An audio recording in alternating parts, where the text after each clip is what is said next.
जमीन से आसमां तक उड़ने से हमें कोई नहीं रोक सकता।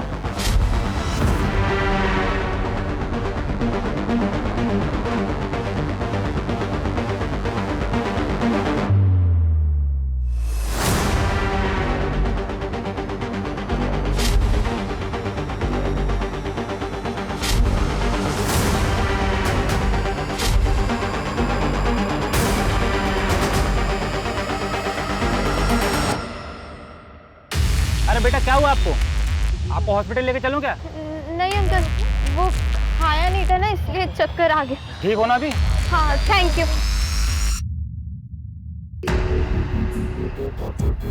सिर्फ कैश रखो अपने पास, बाकी एटीएम आईडी वगैरह सब फेंक दो। ऐसी कोई भी चीज अपने पास मत रखना जिससे पुलिस हम तक पहुंच सके।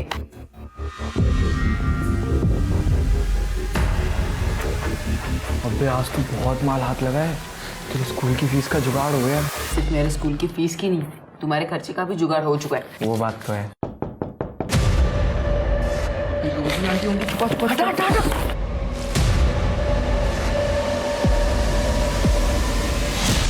बच्चा पार्टी, इट्स टी टाइम, और टी के साथ केक भी। अरे आंटी, इतना तो इनके घर वाले भी ख्याल नहीं रखते होंगे जितना आप इनका रखती हो। कसम से आप नहीं होती ना तो मैं बाल बाल के मर जाता। मैं चुप बुक्कड़। आंटी अब पूरे दिन हम लोग के लिए खाना बनाती रहती है, इतना मत परेशान हुआ कीजिए अब हम लोग के लिए। चुप चुप चुप चुप चुप। मुझे तुम लोग सब बताओ, एक मदर अपने बच्चों को खाना बना के खिलाने में कभी टायर्ड होती है क्या? नहीं ना। और तुम लोग और क्या खाओगे? हाँ क्या क्या क्या क्या? समोसे। मैंने बनाए समोसे, अभी लेके आती हूँ। ले पकड़। मेरा शेयर? हाँ हाँ, तुम्हारे शेयर्स तो सबसे बड़े होने चाहिए, आखिर तुम हमारे बिजनेस मॉडल की सेल्स गर्ल हो। हाँ वो तो है। ये ले। पता है मुझे क्या चाहिए? बहुत रिस्क है उसमें। चुप रहे। रिस्क तो चोरी में भी है, फिर भी कर रहे हैं ना। बहुत ज्यादा रिस्क है उसमें। रिस्क कितना भी बड़ा हो, हम अभी 18 के नीचे हैं। पकड़े भी गए तो जुवेनाइल होम में तो जाएंगे। जुवेनाइल होम मतलब वही ना, बाल सुधार गृह? हाँ बाल सुधार गृह। देख अभी तुम लोग की चॉइस है, अपनी पूरी जिंदगी ऐसी छोटी मोटी चोरियां करनी है या अपनी जिंदगी शान से जीनी है। जमीन से आसमां तक उड़ने से हमें कोई नहीं रोक सकता।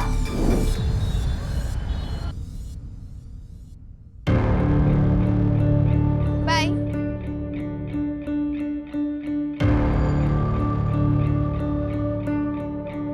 अवनी, कौन था वो लड़का? अरे पापा, अनुज होगा। अवनी के ही स्कूल में पढ़ता है, रोज आता है इसे छोड़ने। है ना अवनी? क्यों आता है वो छोड़ने? कौन लगता है वो तेरा? पापा दोस्त है। ये लड़कों से दोस्ती मेरे घर में नहीं चलेगी। अगले टाइम उसके साथ भी देखा ना तो काट के फेंक दूंगा। अच्छा सुनिए, मेरे पास है, मेरे जेब में। मैंने कहा था ना आपसे, तन्मय भूल गया होगा पैसा जमा करना। ये देखिए फीस के पैसे। तू चुप कर। जीना हराम करके रखा हुआ तुम दोनों ने। सुधर जाओ। बेटा बेटा तू बुरा मत मानना। हाँ गुस्से में थे ना तेरे पापा, इसलिए। मेरा बाप नहीं है वो।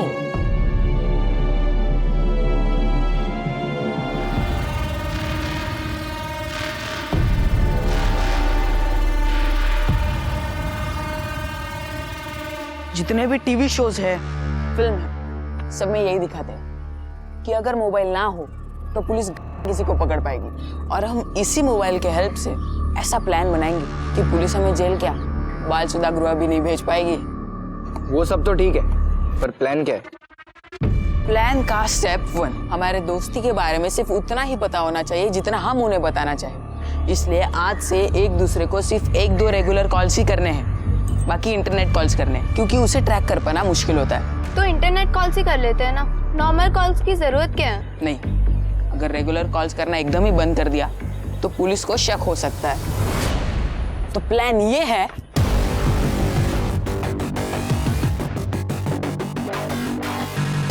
तो मैं रोजी आंटी को बोल के कल ही घर पे वाईफाई लगवा लेता हूँ।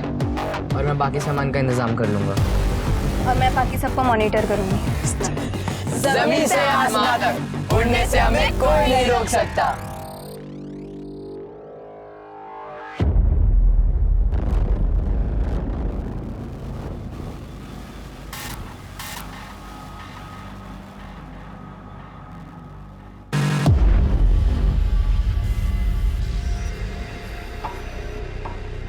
मम्मी मम्मी कोई है बाहर?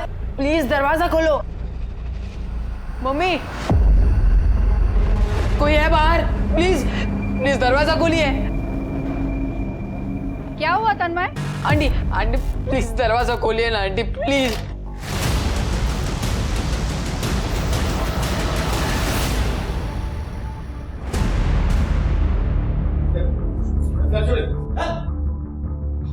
सर घर में तो सब एज इट इज है और कोई सामान वामान भी बिखरा नहीं है। मुझे लगता है कि सुमन अपनी मर्जी से ही भाग गई। सर मम्मी अपनी मर्जी से कहाँ जाएगी, और अगर गई भी होती तो मुझे बता कर जाती। पड़ोसियों से पूछताछ करो, हो सकता है किसी ने कुछ देखा हो। ठीक है सर। तन्मय सब कुछ डिटेल में बताओ। सर परसों रात 9 बजे तक मैंने खाना खा लिया था और फिर मैं अपने कमरे में चला गया सोने के लिए। फिर मैं सीधा कल दोपहर 1 बजे उठा। मम्मी मम्मी मम्मी कहाँ चली गई?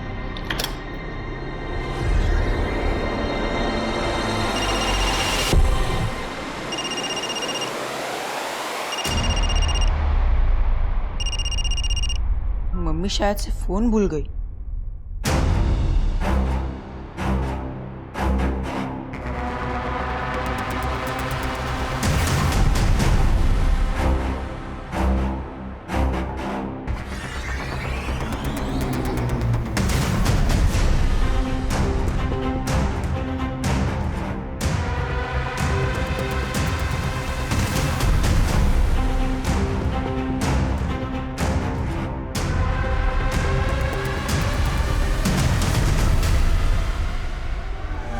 परसों रात 9 बजे से कल दोपहर 1 बजे तक और कल शाम 5 बजे से आज सुबह 7 बजे तक 30 घंटे सोए हो तुम हमेशा इतनी ज्यादा नींद लेते हो क्या? नहीं सर, मैं तो 6-7 घंटे में उठ जाता हूँ, पर पता नहीं कल इतनी नींद कहाँ से आई। परसों रात को खाने में क्या खाया? सर जो मम्मी ने बनाया था वही। त्रुटि किचन में जो खाने हैं सबके सैंपल्स लैब में टेस्टिंग के लिए भेजो। Yes sir. सर इनका कहना है कि इन्होंने परसों रात के 10 बजे के आसपास घर में किसी को आते हुए देखा था। बताइए। नहीं सर, किसी को नहीं देखा था। आजाद को देखा था, तन्मय के पापा को।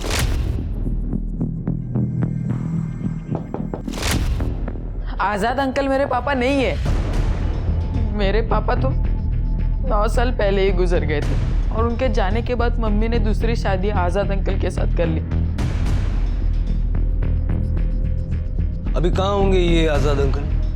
अपने घर पर। अपने घर पर मतलब कोई और घर है उनका? आजाद अंकल अपनी पहले बीवी उषा आंटी और उनके बच्चे के साथ रहते हैं जीके रोड पर, और वो तो यहाँ पे 2-3 दिनों में सिर्फ 1-2 घंटे के लिए आते हैं। और परसों रात वो कब है मुझे नहीं पता।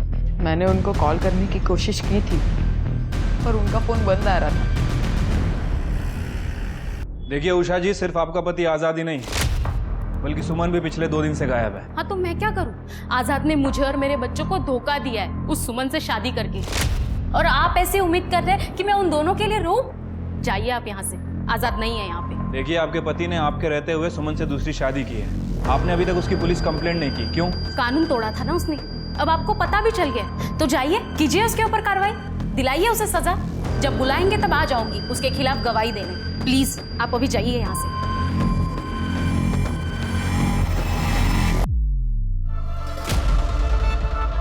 तेरे मामा मामी कब निकल रहे? 3 दिन बाद। ठीक है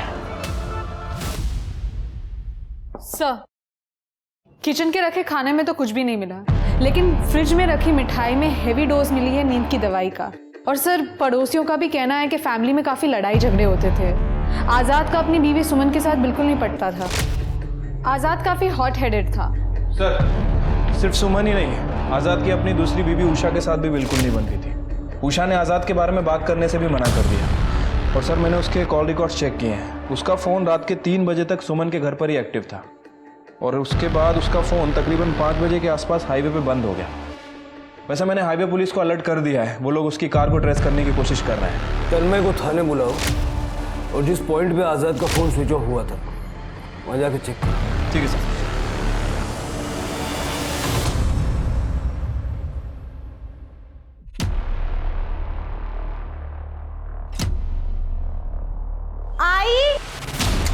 दीप्ति, देखिए आप नानी बनने वाली है। आई जल्दी आइए। आई, शर्म तो तुझ में है ही नहीं, जो मुंह में आता है बोलती जाती है। अरे मुझे क्यों मार रही हो? अपनी लाडली से पूछो ना, हाथ में प्रेगनेंसी किट लेके घूम रही है। क्या बोल रही है? हाँ? नहीं आई, मैंने कुछ नहीं किया। दिखाओ, अपनी दिखा। नहीं दीप्ति, दिखा। दीप्ति, ये देखिए कैसी हरकतें कर रही है आपकी लाडली। आई मैं सच कह रही हूँ, ये मेरा नहीं है। पेट से तू बता, उस अनुज के साथ मिलके किया ना तूने? हाँ?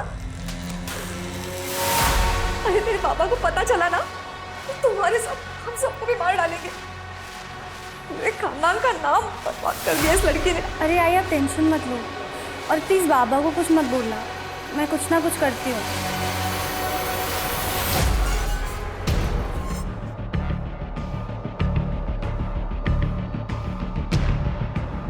इन दोनों को कभी इस एरिया में देखा है? सर इन दोनों को तो नहीं देखा, लेकिन सुबह सुबह 2 दिन पहले यहीं पर ये सफ़ेद रंग की सेम ऐसे ही गाड़ी देखी थी। कहाँ देखी थी? सर इस रास्ते से जा रही थी। गाड़ी का नंबर देखा तुमने? नहीं सर, नंबर तो ध्यान नहीं दिया। ठीक है, थैंक यू।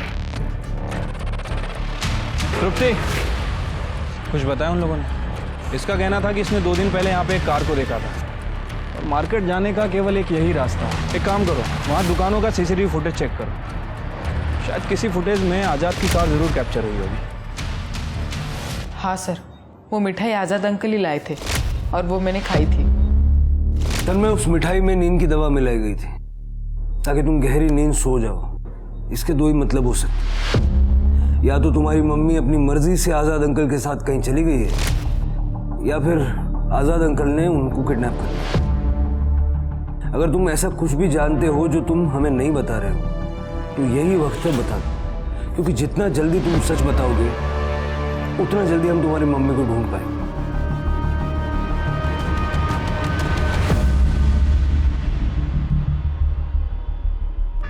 ये किसने किया?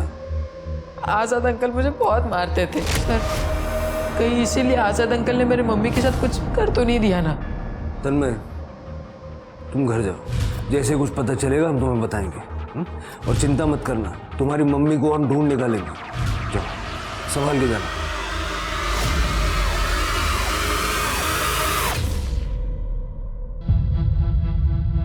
ये तुम्हारे लिए। हाँ, ये क्या कर रहे हो? इतने पैसे उसको क्यों दे रहे हो? तो आप अपना ATM कार्ड दे दीजिए, जितनी जरूरत होगा निकालेगा। हम इतने दिनों के लिए बाहर जा रहे हैं, कहीं कुछ जरूरत लग गई तो कहाँ से लेगा? ले बेटा, रख ले, और ध्यान रखना अपना। अनुज, ठीक से रहना, मुझे कोई शिकायत नहीं चाहिए, नहीं तो पड़ोसी मुझे बार बार फोन करते रहेंगे, समझे? जी मामा जी। अब चलो भी। हाँ अनुज, अपना ध्यान रखना। हाँ चलो, bye.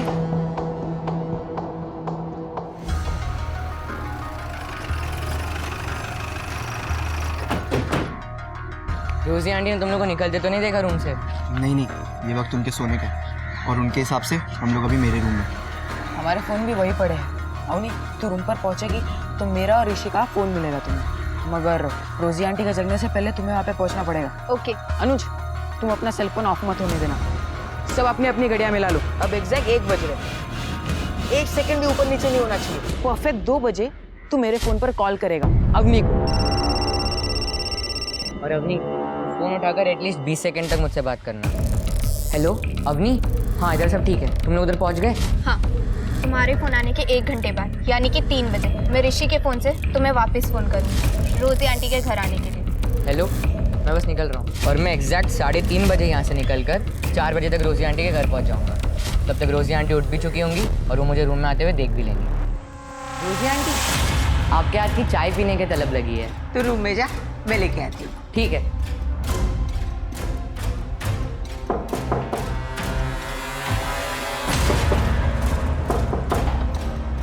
Hi aunty. Hi, thank you. Welcome my child. और गाइस, सेल फोन लोकेशन और कॉल्स बिल्कुल भी ऊपर नीचे नहीं होनी चाहिए, किसी भी कीमत पर। और अगर हमने ऐसा बिना किसी कॉल के कर लिया तो पुलिस हम तक पहुंच ही नहीं पाएगी। और इनकेस अगर पुलिस हम तक पहुंची तो रोजी आंटी है ना, हमारी आई विटनेस, वो कह देंगे कि हम उनके ही घर पर थे। तो फिर तुम दोनों निकलो, वरना मामा मम्मी दूर निकल जाएंगे। जमीन से आसमां तक उड़ने से हमें कोई नहीं रोक सकता।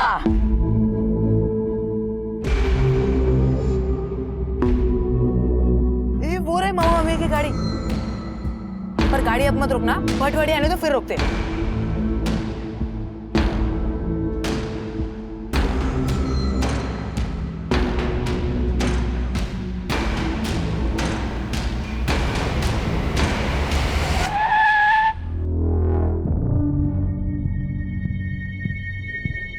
नमस्कार मामा। नमस्कार नमस्कार। तुम दोनों कहाँ जा रहे हो? अरे मामा वो बगल में एक रिश्तेदार की जमीन थी, बिकवाने आए थे, एक पार्टी थी पर बात ही नहीं बनी। और मामा आप भी प्रॉपर्टी का काम करते हो ना, एक बार देखिए ना, और अगर कोई पार्टी हुई तो बताइएगा जरूर। नहीं अभी तो मैं तुम्हारे मामी। बहुत शानदार प्रॉपर्टी है, बस 10 मिनट लगेंगे। अरे लेकिन मैं तुम्हारे मामी के साथ शिरडी जा रहा हूँ अभी। बस 10 मिनट मामा प्लीज। क्या करे? चलो।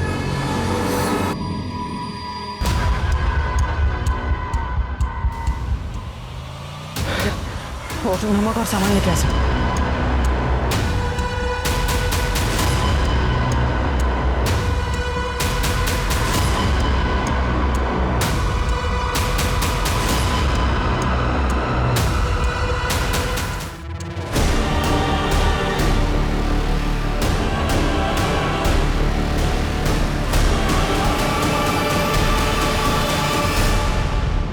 ऋषि एक काम कर, ये सब सामान और वो कार पिछले वाले तालाब में जाके डंप करके आ जा, और तू मुझे एग्जैक्ट 5 बजे हाईवे पर मिल। तब तक मैं अपनी कार हाईवे से आगे ले जाकर वापस ले आता हूँ, जिससे कि पुलिस अगर हमें सीसीटीवी से ट्रैक करने की कोशिश करे तो हमारा रूट मामा की कार से मैच नहीं होगा। ठीक है? ठीक है, मैं आता हूँ।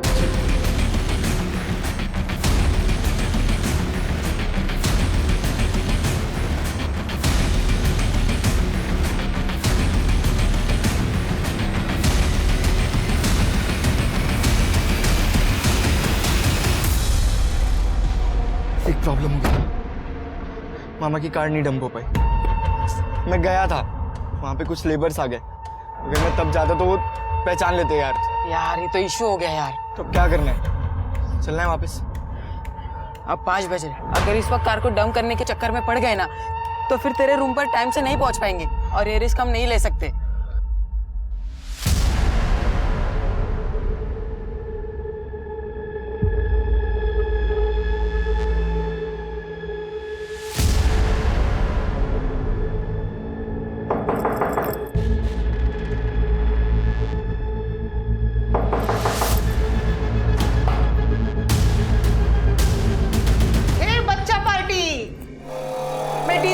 जा रही हूँ। Special requirement? हाँ उन्हीं? नहीं आंटी। हे तन्मय, तू यही डिनर करके जाएगा? नहीं आंटी, मैं घर जाके बना लूंगा। वाई माय डियर सन, मैं हूं ना, मैं बनाऊंगी डिनर।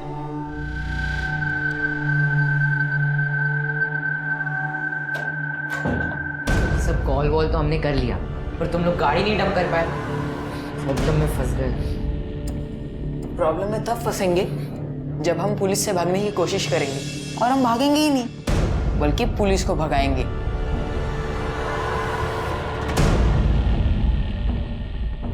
अरे बोला ना नहीं फंसेंगे, फिर भी मुंह लटका रखा है दोनों ने।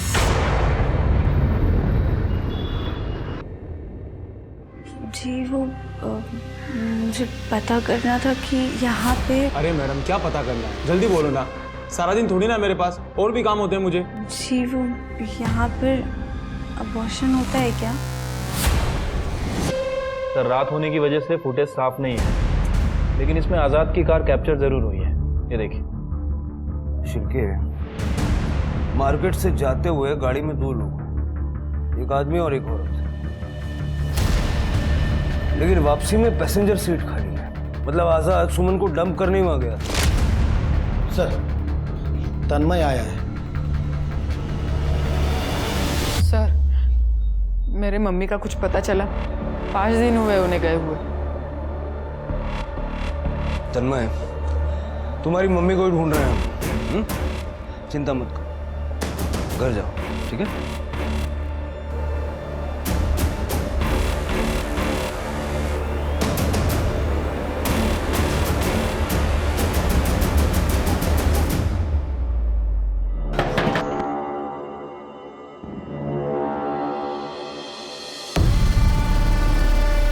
आप बैठिए, मैं खाना लगाती हूँ। ठीक है।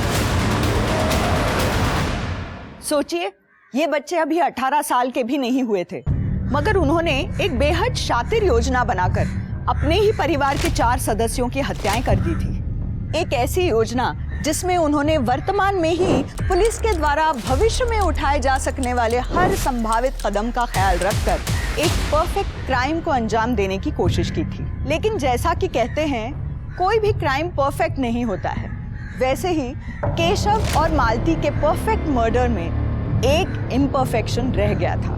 वो थी केशव की कार, जिसे तन्मय और ऋषि ठिकाने नहीं लगा पाए थे। और आखिर में ये कार और कार में पड़े केशव के दस्तावेज ही पुलिस के लिए केशव और मालती की डेड बॉडी तक पहुंचने का जरिया बने।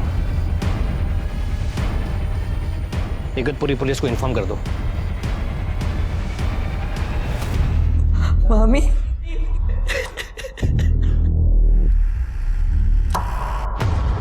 सर, केशव और मालती की पीएम रिपोर्ट के हिसाब से दोनों की मौत 11 तारीख को हुई है, यानी कि 7 दिन पहले, जिस दिन वो अपने घर से निकले थे। दोनों का गला दबा के मारा गया है और सर दोनों को नमक में दफनाया गया था ताकि दोनों की बॉडी जल्दी से जल्दी गल जाए। मतलब केशव और मालती को पूरी प्लानिंग करके भटवाड़ी ले जाके मारा गया। लेकिन एक बात समझ में नहीं आई शर्के, अगर केशव को मारने की प्लानिंग इतनी तगड़ी की थी तो उसकी गाड़ी वहाँ क्यों छोड़ी? क्योंकि अगर वो गाड़ी वहाँ नहीं होती तो कभी किसी को पता ही नहीं चलता कि वहाँ लाशें दफनाई हैं। सर, अनुज। सर, केशव मामा प्रॉपर्टी का काम करते थे। मम्मी पापा की डेथ के बाद से मामा मामी के साथ ही रहता था। बेटा, तुम्हारे मामा मामी भटवाड़ी में क्या कर रहे थे? सर, मामा मामी तो शिरडी के लिए निकले थे। वहाँ भटवाड़ी में क्या कर रहे थे मुझे नहीं पता। पिछले हफ्ते निकले थे घर से वो शिरडी जाने के लिए। जब इतने दिनों में तुम्हारी उनसे कोई बात नहीं हुई, फिक्र नहीं हुई तुम्हें? सर, मामी 10,000 रुपये दे के गई थी तो मैं समझ गया था कि लंबा टूर होगा, इसलिए मुझे कुछ और नहीं लगा जब मामा मामी ने कॉल नहीं किया। बेटा, लेकिन अब अपने घर वालों से हम 2-4 दिन में एक बार बात तो करते हैं ना। तुमने एक भी फ़ोन नहीं किया? क्या बताऊँ सर आपको, मामा से मेरी इतनी बातचीत होती नहीं थी कि मैं उन्हें फ़ोन करूँ, और मामी तो फ़ोन ही नहीं रखती थी। किसी से कोई दुश्मनी थी उनकी? हाँ, तक मुझे पता है सर, मामा मामी की किसी से दुश्मनी नहीं थी। चलो, आजकल की जनरेशन बहुत बेफिक्री हो गई है। इतने दिनों में एक बार भी बात नहीं की उसने अपने घर वालों से। जरा इस लड़की की डिटेल्स भी निकालो, मुझे इसकी बातें हजम नहीं हो रही। यार, वो पुलिस वाले थाने में बिठाकर सवाल पूछ रहे थे। अरे तो इतने जल्दी पैनिक क्यों कर रहे हैं? अकेले हमारा केस थोड़ी ना है पुलिस वालों के पास। 75 केस होंगे थाने में और 1-2 और आ जाएंगे और फिर वो अपने केस के बारे में भूल ही जाएंगे। अच्छा, तुम लोग मेरा काम करने वाले हो कि नहीं करने? करेंगे, लेकिन थोड़ा रुक कर। और मेरा काम? भाई, तेरा काम तो सबसे पहले करेंगे। क्यों अनुज? रोजी आंटी को उनके ही गार्डन में दफनाने के लिए कितना वक्त लगेगा? 1 घंटा, 2 घंटा?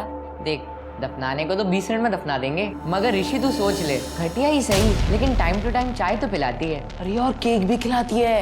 अबे, एक बार बुढ़िया की प्रॉपर्टी हाथ लग जाए ना, फिर माँ कसम ऐसा होटल खोलूंगा ना, फिर तुम लोग पीते रहना चाय कॉफी जूस जो पीना है तुम लोग को। भाई, अनुज के पास तो उसके मामा का बिजनेस है करने को, और अवनी तो शादी वादी करके अपने पति के साथ चली जाएगी।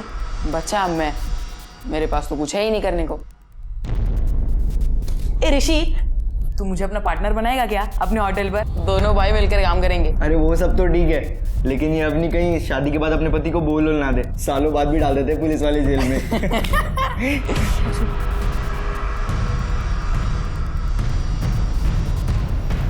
अभी जल्दी बैठो। जमीन से आसमान तक उड़ना है ना, या फिर ख्याल ही छोड़ दिया?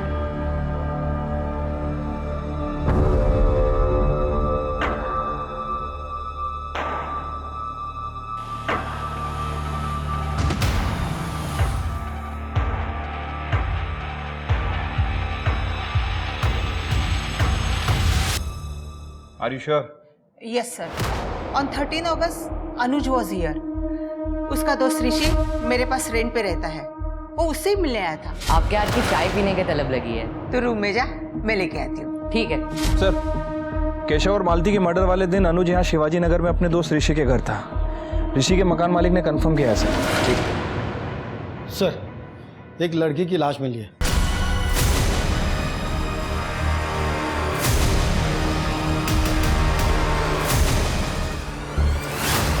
सर, ये पर्स मिला है और ये सर पर्स के अंदर ये आईडी भी है।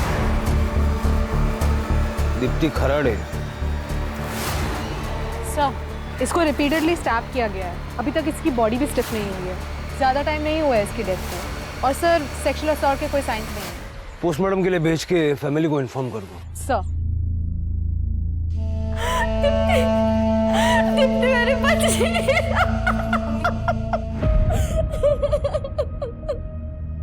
सर, दीप्ति की पीएम रिपोर्ट बहुत ही शॉकिंग है।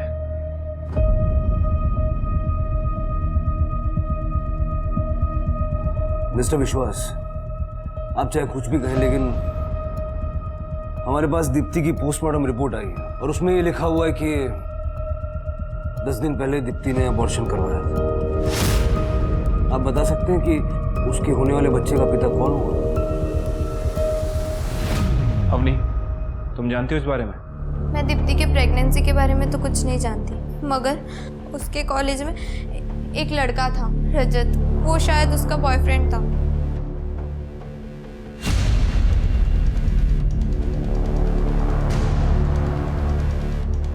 दीप्ति, इनसे पता करो रजत कहाँ रहता है और उसको लेके आओ। शिरके, उस महान डॉक्टर का पता करो जिसने ये अबॉर्शन करवाया।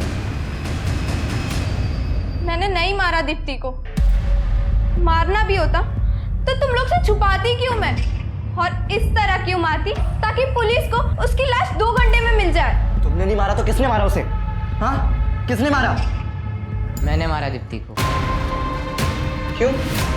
अवनी के पीछे पड़ी हुई थी वो, पर मैं नहीं देख पा रहा था तुम्हें सफर करते हुए। अरे तुम लोग फालतू में टेंशन मत लो, पुलिस हमारे पीछे नहीं आएगी। वो दीप्ति के बॉयफ्रेंड के पीछे पड़ी हुई है। और जब उसका बॉयफ्रेंड बोलेगा कि उसने नहीं मारा दीप्ति को, तो पुलिस ढूंढना बंद कर देगी क्या? 2 घंटे पुलिस स्टेशन में बैठेगी ना, सब बक दोगी। अबे ढंग से बात कर अवनी से। बोला ना उसकी कोई गलती नहीं है। मैंने मारा दीप्ति को। ओए प्यार में अंधे, इस अवनी ने एक भी खून नहीं किया है। खून मैंने, तूने और तन्मय ने किया है। बेटा याद रख, मैं और तन्मय 17 साल के हैं। 1 साल में बाहर आ जाएंगे जेल लाइन होम से, लेकिन तू 16 साल का है, 2 मर्डर किया है, 2 साल के लिए अंदर रहेगा। समझ आ रही है बात? अनुज को जो करना था उसने कर दिया ऋषि, अब उससे लड़ने से क्या फायदा? मैंने प्लानिंग की थी ना। किसी को कुछ नहीं होगा, मुझ पर भरोसा है ना तुम लोगों को? देखिए, मैं बस इतना जानता हूँ, मुझे फास्ट रिजल्ट चाहिए। सर, दीप्ति का बॉयफ्रेंड रजत कल रात से ही गायब है। ये रहे दोनों के कॉल रिकॉर्ड्स। सर, दीप्ति ने लास्ट फोन रजत को ही किया था कल सुबह 11 बजे। उसके 1 घंटे बाद दोनों की सेलफोन लोकेशंस एक ही थी जहाँ पर दीप्ति की बॉडी मिली। और सर, कॉल रिकॉर्ड्स में एक और चीज़ सामने आई है। ये कुछ 10 दिन पहले तक दीप्ति ये डॉक्टर आदर्श के कांटेक्ट में थी। शायद इसी डॉक्टर ने दीप्ति का अबॉर्शन किया हो।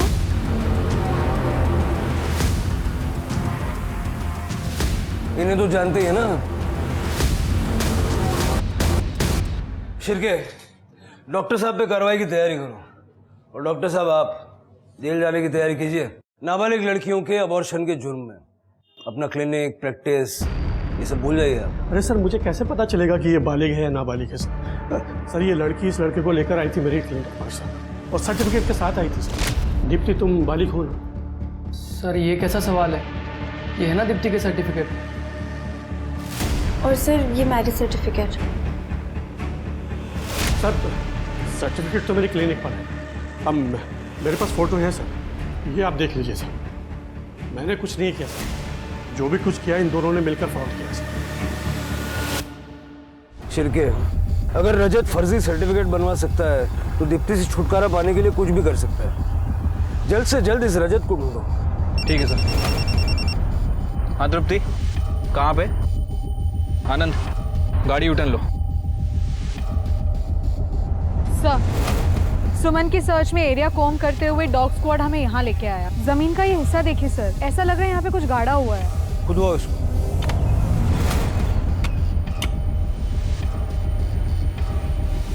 एक मिनट रुक जाओ।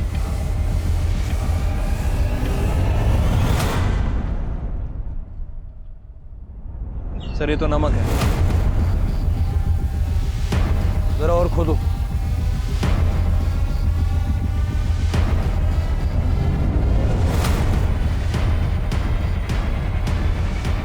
सर, ये तो लड़की की बॉडी है, शायद सुमन की डेड बॉडी होगी। और खोदो। सर यहाँ तो एक आदमी की भी बॉडी है। दोनों बॉडी बाहर निकालो। सर ये तो आजाद है। अभी तक तो हम इसे कल्पित मान के चल रहे थे, लेकिन अभी खुद विक्टिम। सिर्फ ये नहीं शिरके, सेम इसी तरह से अनुज के मामा मामी केशव और मालती को एक गड्ढे में नमक डाल के एक साथ ही दफनाया। केशव, मालती और ये आजाद सुमन, इनके केस में कोई कनेक्शन तो नहीं है? तुम तीनों दोस्त हो और तुम तीनों के घर में ट्रेजेडी हुई है, वो भी 1 महीने के अंदर। किसी के भी मन में ये बात आएगी कि तीनों हादसों के बीच कोई ना कोई कनेक्शन है। पर सर क्या कनेक्शन है? तुम बताओ क्या कनेक्शन है? ऐसा कुछ है जो तुमने नहीं बताया?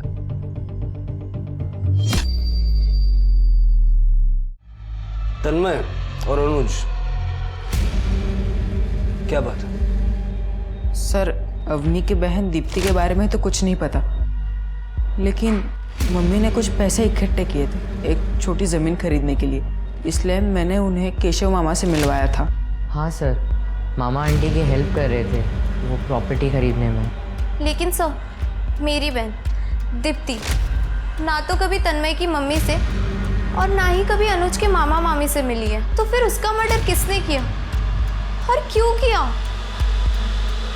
केशव, मालती, आजाद और सुमन, इन दोनों केसेस में इतनी सिमिलरिटीज है, प्रॉपर्टी को खरीदने बेचने का एंगल भी।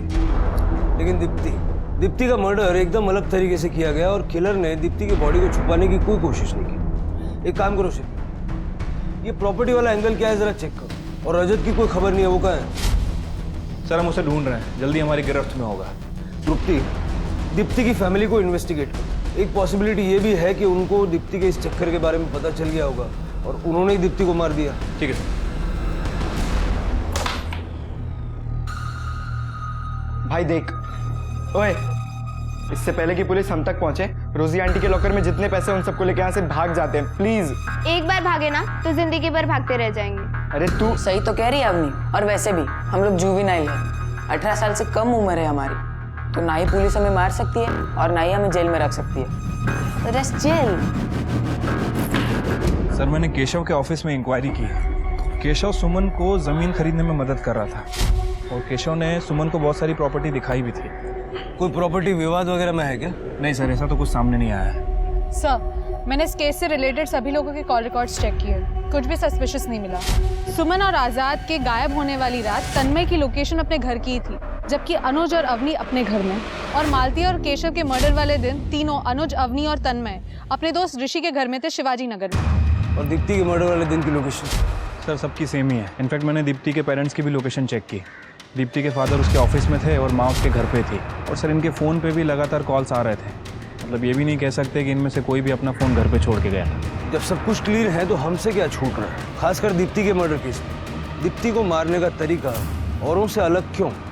सर, लॉयर देशपांडे साहब वाले आपको मिलना चाहते हैं। ये क्या बकवास है? बकवास नहीं है, कोर्ट का ऑर्डर है। अगली बार अगर आपको मेरे क्लाइंट्स अनुज सिरोही और तन्मय गौड़ से बात करनी हो तो पहले आप मुझे इन्फॉर्म करें। मेरे दोनों क्लाइंट्स ऑर्फन है और माइनर भी। एक तो पहले ही वो अपने रिलेटिव्स के अनटाइमली डेथ के सदमे से स्ट्रगल कर रहे हैं, इसीलिए कोर्ट का ऑर्डर इशू करवाया मैंने। शिरके, इन केसेस को रिविजिट करो। इन बच्चों का कुछ ना कुछ कनेक्शन है इन केसेस के साथ, वरना इतने ज़्यादा प्रोएक्टिव नहीं हो। नजर रखो। सर भटवाड़ी के खंडर की तरफ जाने वाले रास्ते पे कहीं भी सीसीटीवी नहीं है, लेकिन सर उस रास्ते से लगभग 1 किलोमीटर दूर 2 सीसीटीवी कैमरे हैं और उन दोनों का बीच का डिस्टेंस लगभग 1 किलोमीटर है। ये पहले कैमरे की फुटेज है सर, ये देखिए। और 2 घंटे बाद ये दूसरे कैमरे का फुटेज देखिए सर। इसमें केशव की कार गायब हो गई, लेकिन वो दूसरी कार पास हुई। 1 किलोमीटर का डिस्टेंस कवर करने में इस गाड़ी को 2 घंटे लग गए। शिरके, इस गाड़ी की डिटेल्स निकालो। तृप्ति, तुम्हारे लिए काम है सर। एक मिठाई वाले का पता करना है। जी मैडम, मैं जानता हूँ इसको, रेगुलर कस्टमर है मेरा, अक्सर आता है दुकान पे। सर जो सीसीटीवी फुटेज में दूसरी कार दिखी थी वो एसडी गैरेज में बनने के लिए गई थी। वो गैरेज का जो मैकेनिक है वो अनुज का दोस्त है, इसी वजह से 13 तारीख को वो वहाँ से कार लेके गया था। और सर मिठाई वाले ने तन्मय को पहचान लिया है। मिठाई लेने तन्मय गया था आजाद में। बड़े पीछे से देखो। सर उधर से भाग रहे।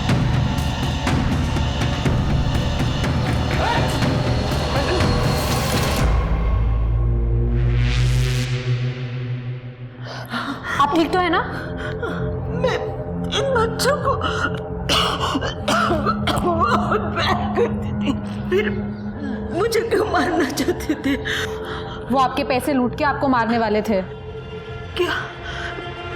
पैसे के लिए? अब खेल खत्म हो चुका है तुम लोगों का। सब कुछ चुपचाप बता दो, क्यों किया, कैसे किया। सर आजाद मुझे मारता था और मम्मी उन्हें रोकने की जगह मुझे ही समझाती थी। नाक में दम करके रखा था दोनों ने। मेरा मामा मेरा बाप बनने की कोशिश कर रहा था। मुझे कोई शिकायत नहीं चाहिए। मार दिया उसको ताकि उसकी प्रॉपर्टी भी मेरी हो जाए और उससे छुट्टी भी मिल जाए। और वो बुढ़िया अगर वो मर भी जाती तो उसकी प्रॉपर्टी मेरे नाम हो जाती और उस प्रॉपर्टी पे मैं होटल खोल के अपना बिजनेस स्टार्ट करता। क्या सोचते तुम? ये टीवी और फिल्मों में जो आता है वो देख के तुमने इतनी बड़ी प्लानिंग कर ली? क्या सोचा कभी पुलिस तुम्हें पकड़ नहीं पाएगी? इस देश के कानून के हिसाब से तुम लोग जुएनाइल हो। ये अफसोस की बात है, क्योंकि तुम्हें फांसी की सजा नहीं हो सकती, जबकि होनी चाहिए उससे भी बड़ी। अवनी, क्या मिला दीप्ति को मारकर? जीना हराम कर दिया था उसने। मैं दिन रात बस चिक चिक चिक चिक करती रहती थी और आई बाबा भी बस उसी की बातें सुनते थे, इसलिए मार डाला। तो उसको मारने का तरीका अलग थी, हमें गुमराह करने के लिए। नहीं, दीप्ति को अभी मारने का कोई प्लान नहीं था हमारा, लेकिन अनुज ने ही जल्दी कर दी। सर मैंने नहीं मारा दीप्ति को। मैंने तो खाली अवनी की नज़र में अपनी गुडविल बढ़ाने के लिए वो मर्डर का क्रेडिट लिया था, ताकि उसे लगे मैं उसके लिए कुछ भी कर सकता हूँ। सर हमने रजत को अरेस्ट कर लिया है उसके दोस्त के घर से। दीप्ति की प्रेगनेंसी तो अबॉर्ट करवाई दी थी, मारा क्यों उसे? सर मैंने नहीं मारा दीप्ति को, और ये फर्जी सर्टिफिकेट का आइडिया भी मेरा नहीं था सर। किसका आइडिया था? जी सर, रजत और दीप्ति मेरे पास आए थे अबॉर्शन के लिए। यहाँ पर अबॉर्शन होता है क्या? मैंने उनसे 20,000 रुपये लेके दीप्ति के फर्जी सर्टिफिकेट बनवा दिए, जिससे डॉक्टर साहब को धोखा खा गए और उन्होंने दीप्ति का अबॉर्शन कर दिया। मारा क्यों उसे? नहीं सर, मैंने नहीं मारा उसे, लेकिन मुझे पूरा अंदाज आया कि किसने मारा है। किसने? ये सर, मैंने मारा सर। मुझे ब्लैकमेल करके सर, मेरी गलती कहाँ है? फेक सर्टिफिकेट उस लड़की ने बनवाए, इलीगल अबॉर्शन कराया, और जब अबॉर्शन कर दिया सर, उसने कहा कि मैं पुलिस में रिपोर्ट लिखवा दूंगी। तुम नाबालिग बच्चों के इलीगल अबॉर्शन करते हो। मैं 2 लाख रुपया पहले ही दे चुका था उसको। कब तक ब्लैकमेल होता रहा सर? दीप्ति तुम्हें ब्लैकमेल नहीं कर रही थी? दीप्ति मुझे ब्लैकमेल नहीं करी थी। करने सर ये देखिए, वो लड़की दीप्ति अपना ओरिजिनल बर्थ सर्टिफिकेट देके गई है और धमकी दे रही थी कि अगर आपने उसे पैसे नहीं दिए तो पुलिस में बोल देगी। दीप्ति को तो आइडिया भी नहीं था कि तुम्हारा ये कंपाउंडर तुम्हें ब्लैकमेल कर रहा है। डॉक्टर इसलिए बने थे, लोगों को जिंदगी देने के लिए, या इस तरह इलीगल अबॉर्शन करके जिंदगियां छीनने के लिए? अगर एक बार तुमने दीप्ति से बात कर ली होती तो उसे जान नहीं गंवानी पड़ती।